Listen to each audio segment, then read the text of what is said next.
Welcome back to the grind for a Necropolis Path 5 quick guide, starting off with Red Goblin. So the path node is Crippling Detonation, which I found to be one of the more annoying path nodes. And basically every time the defender gains a bar of power, you'll get an 8-second power detonation passive, and when that expires on you, you'll take a big burst of damage. The way to remove it is to throw a special attack while it is active on you. If you already have one active and you quickly push them from 1 bar to 2 bars, then the second one will not activate if one is already active, but it doesn't remove it. You're still going to have to get rid of it if you don't want to take the burst of damage. So I found this one to be fairly annoying for several fights because of the requirement of throwing specials at certain times, which has to be balanced with other fights. This fight in particular with Red Goblin wasn't too bad. There's not really much to see from his boon node. It just makes him more of himself.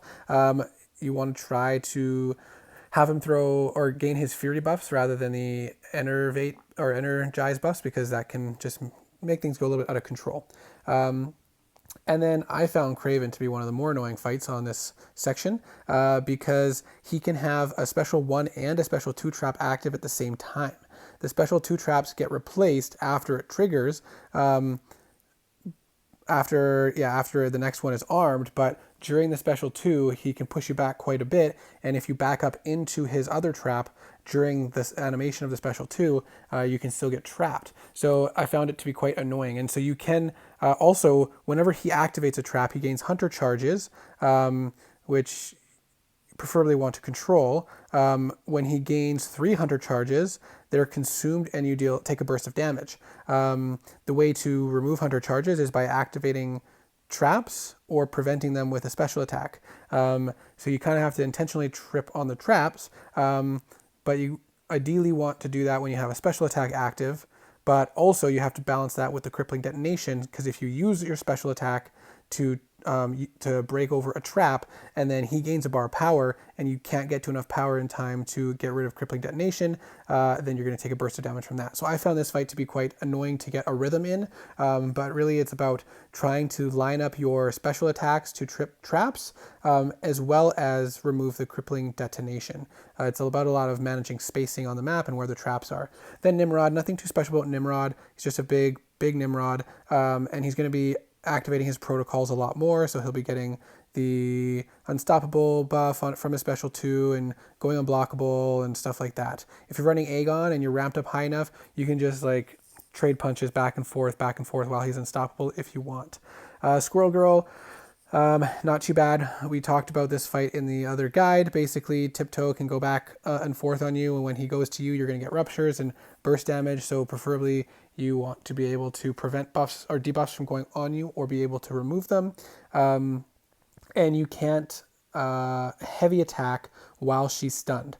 Otherwise, she'll go unstoppable with a passive for 2 seconds. So keep that in mind. And then this one, again, we talked about annoying fight because he's always going to be locked on, essentially. He's going to be locked on for the vast majority of the fight. You can get him if you go quickly, push him to a special 2 and bait that out if he plays game.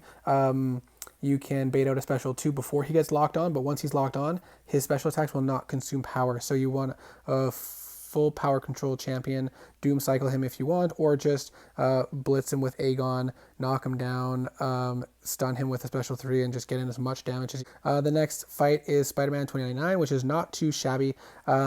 Again, the most annoying part is the crippling detonation, making sure you throw your special attacks at the right time. His boon node is that he'll every 10 seconds gain a power gain passive, and you can remove that or reset the timer by taking a blocked hit. So if you can parry at the right time, or if you're rushed for it when he throws a special attack, take 1 hit into the block from the special attack, but that deals more damage. So preferably just take blocked hits. And then the last fight on this path, which is one of the worst with this crippling detonation, is Sunspot. And because of the way Sunspot works, you don't want to throw special attacks when he is in his solar flare mode, because you're going to be getting a lot of the where are they? Basically the power stings on you, the passives that give the power stings. And so in that mode, if you push him over bar of power, you're going to get crippling detonation passive, and you have to throw a special attack in order to not take damage from the detonation. But if you throw the special attack, you're going to take a lot of power sting damage from the flares on you, and or the Nova Flame passives on you. And so basically you're going to just have to wait out that that time once he goes in there, and you get the Nova Flames on you. You don't want to push him over bar power. There are some champions that can work around it. And I think maybe when Aegon was ramped, he wasn't getting the crippling detonation as much. I think he was turning off that ability sometimes. So that is something to keep in mind, but it didn't always work. And then we go over here, we've got Elsa, and the new path node, the trap node here, is timing is everything. So every 10 seconds, they're going to gain an indefinite perforate charge, making the next hit of the special attack passively unblockable. And then any hit that's thrown will remove the charge, whether or not it actually makes contact with you. And while during special attacks, the timer will be paused, so you won't all of a sudden have an unblockable charge that activates during a special attack. But if you don't throw the special attack right away, then they can get unblockable right at the start of the special attack, right before the special attack if they time it at the wrong time. And you can remove those by dashing back, holding block for 0.6 seconds, and releasing block as the timer expires. With Elsa, you have to parry her projectiles. So any part of her special attacks that are like projectiles, you have to parry them, or make with a well-timed block.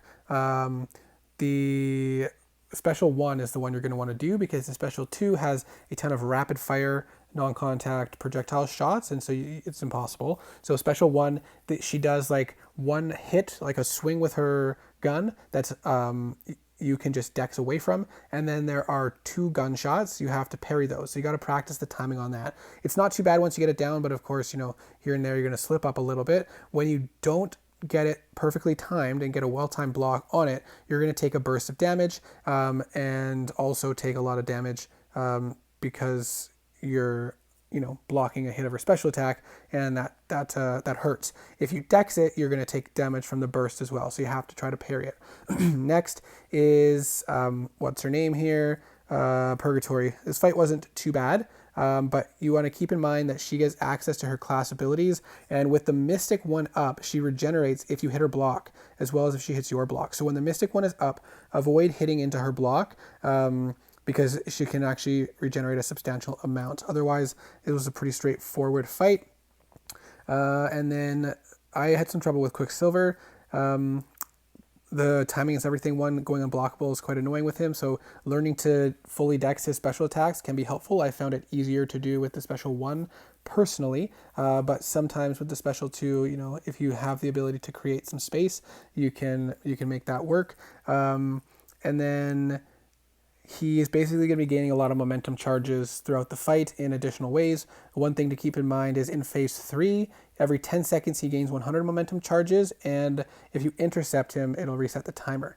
Then we have this big boy Sandman, and his node is basically getting more resistance ups, and this one's not too bad, but what you can keep in mind, and when he charges a heavy attack while close to you as the attacker, you'll be rooted, and so you want to be cautious of that. You can fully dex the heavy attack pretty easily. It's just about being aware of it.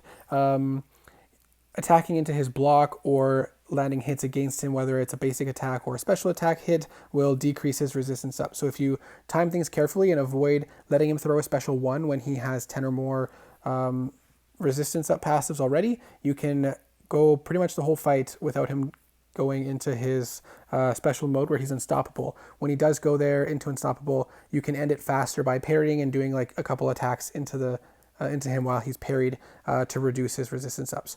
And then this one's not too bad. You basically just only do damage when triggering buffs. So he loses 0.5% of his max health every time you trigger a buff. With Aegon, if you're at 999, you just don't want to land a hit, because then you're not going to be unblockable at 999. Once you land a hit, you'll be at 1,000 combo, and then you will be unblockable. So you can just wait for him to dash back, then dash in and attack into his block, dash back, and repeat, or you can just dex with any champion, team revives, dex, parry, land one attack, dex, parry, land one attack, dex, parry, land one attack, and slowly work him down that way. And then we have Null, and this is another one that can be annoying with the unblockable. It's triggering at the wrong time, but otherwise it's not too bad. Just remember, you will take 5% burst damage every basic attack hit that he lands against your block. So you can't just let him attack into your block to bait heavy attacks constantly, because you will lose a lot of your health that way. You really do want to push him to special 2. And then Shocker, pretty simple, straightforward fight. Nothing too difficult about him, except that once he's over 50, Vibro charges. When charging a heavy attack, you become passively rooted during the heavy attack. He's also unstoppable and indestructible during his heavy attacks. So that's really the only thing. Basically, this fight, you're just working with the trap node at this point, which isn't too much of a problem with him. Anyways, and that's it.